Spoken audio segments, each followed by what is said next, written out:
કોઈ તમારામાં શ્રદ્ધા રાખે કે ન રાખે, તમે તમારામાં શ્રદ્ધા રાખજો. કોઈ તમારામાં વિશ્વાસ રાખે કે ન રાખે, તમે તમારામાં વિશ્વાસ જરૂરથી રાખજો. તમારા મિત્રો તમને કહે, તમારા માતા પિતા તમને કહે, તમે જ્યાં નોકરી કરતા હોય તે કહે કે તમે ના કરી શકો, પરંતુ તમે ક્યારેય ન બોલતા કે તમારાથી આ નહીં થાય. આખી દુનિયા એમ કહેશે કે તમે નહીં કરી શકો તો વાંધો નહીં આવે, પણ તમે એકવાર પોતાના વિશે એવું બોલી ગયા કે તમારાથી નહીં થાય તો તમે એ નહીં કરી શકો. નરેન્દ્ર મોદી વિશે ઘણા લોકો બોલતા હતા કે તેનાથી કંઈ જ નહીં થઈ શકે, પણ તેમને કરી બતાવ્યું.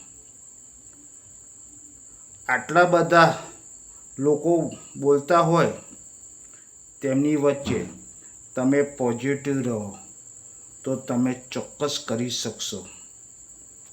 એક વખત સ્વામી જોડે એક વિદ્યાર્થી મળવા આવ્યો અને કહેવા લાગ્યો, મારે મરી જવું છે, એવા મને આશીર્વાદ આપો. અને રડવા લાગ્યો.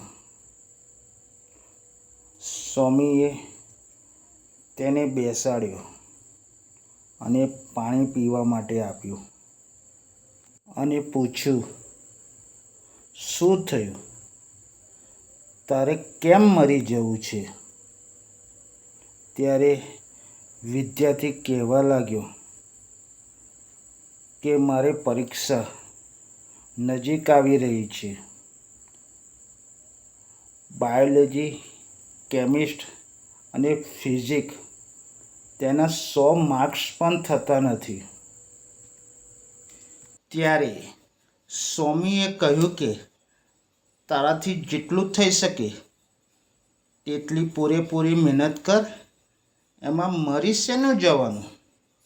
વિદ્યાર્થી કહે, મારા માતા પિતા દુઃખી થશે, મારી પાછળ તેમને 50,000 રૂપિયા ખર્ચો કર્યો છે અને હું આવું પરિણામ લઈને જઈશ તો હું એમને મોં શું બતાવીશ?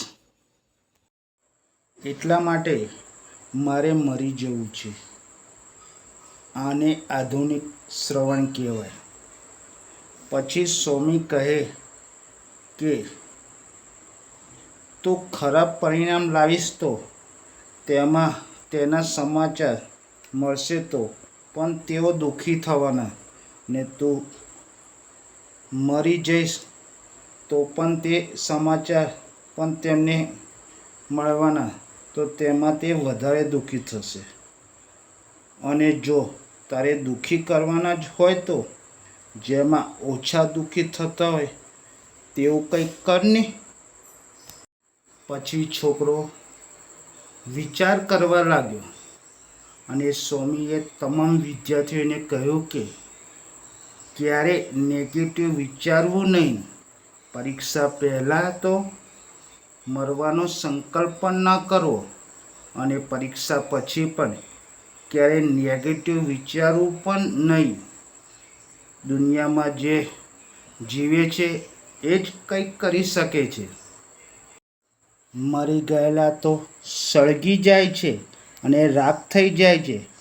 કોઈ પૂછતું પણ નથી કે તમે કેમ મરી ગયા. માણસો તો પછી તમને ભૂલી જ જાય ને. પણ તમે સંઘર્ષો અને મહેનત વચ્ચે જીવ્યા ને એ દુનિયા યાદ રાખશે. તમારા પુસ્તકો છપાશે. વિપરીતતાઓની વચ્ચે ક્યારેય નેગેટિવ વિચારો લાવવા નહીં. પોઝિટિવ સતત વિચારવું, ક્યારે હાર ના માનવું, પોતાની ઉપર પૂરો વિશ્વાસ રાખવો. જો મિત્રો તમને આ વિડીયો ગમે તો તમારા પરિવાર મિત્રોને જરૂરથી શેર કરજો. જય શ્રી કૃષ્ણ. જય શ્રી સ્વામિનારાયણ.